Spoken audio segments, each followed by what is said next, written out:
We know it's Christmas time again here, and the atheists and the evolutionists, they're trying to take Christmas away. It was Christmas first. We were here first, all right?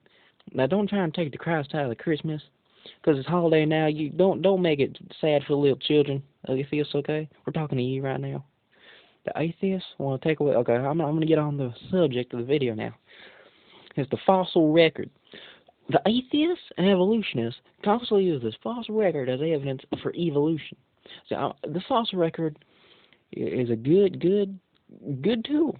Good tool for the evolutionists because it really seems, if you're uneducated, it really seems like evidence for evolution.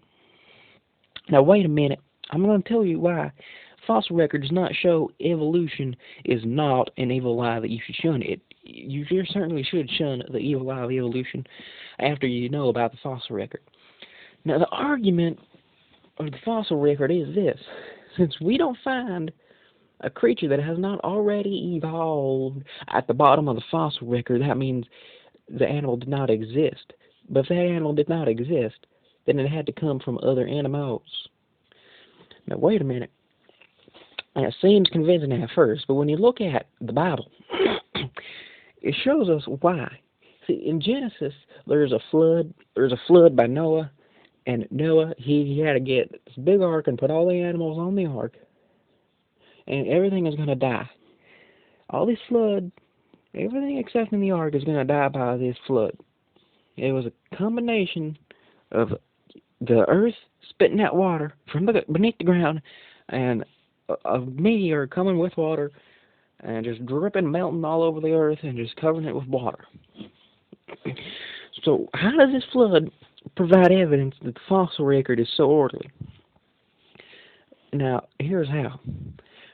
When it gets cold, animals huddle together. Animals always want to curl up and huddle with other animals. Now, a dinosaur would not want to huddle with a trilobite. And a trilobite does not want to huddle with a dinosaur to get warm. So when it's getting cold, the animals are going to huddle with their other animals. Even the dinosaur. A human's not going to huddle with a dinosaur. Besides, humans are going to flee, which I'm going to get to that later in the video. The animals, when they're cold, they will huddle.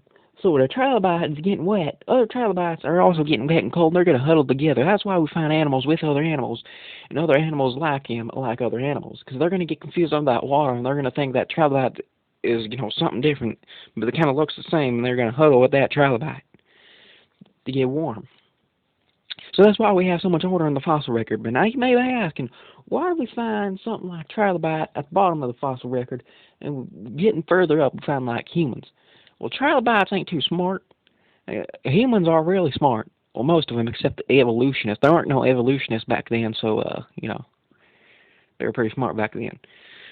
The evolutionists, or the humans, they would just go up on high mountain. That's why we find them at the top, because they would go up the high mountain. The dinosaurs, they could kind of swim. They could try and flee up. And the trilobites, they ain't too smart. They just stay there and get wet like turkeys. If they're getting wet, they're drowning. They wouldn't know what to do. So it's based on the intelligence of the animal and how the animals huddled together. Ain't no evolution there, because we don't find no transitional fossils. Where's transitional fossils if this fossil record is evidence for evolution? You ain't find it. Now humans, it's very simple. The humans are on top of the hill while the water is rising up, because they think, well, that water ain't gonna reach me. When it reaches them, they're gonna try and go for up top. Some of them are probably gonna be drowning on the surface, trying to knock on the ark, saying, "No, let me in." He's just not gonna let them in. God ain't gonna let them in. It's great. It's a great event. And that's why we find modern humans on right on top of the fossil record. Now, why would some kind of look like humans? Like see the skulls Neanderthals, and Lucy. Most of those are apes, and some of them could have been humans that got hit right in the head by rocks. A rock hits you right in the head, it can deform your skull. So that the combination of the two, some of them were apes and just different species of apes, and some of them may have been apes that got hit in the head and got their skull deformed, got crushed under something. Some of them were humans that got their skulls deformed.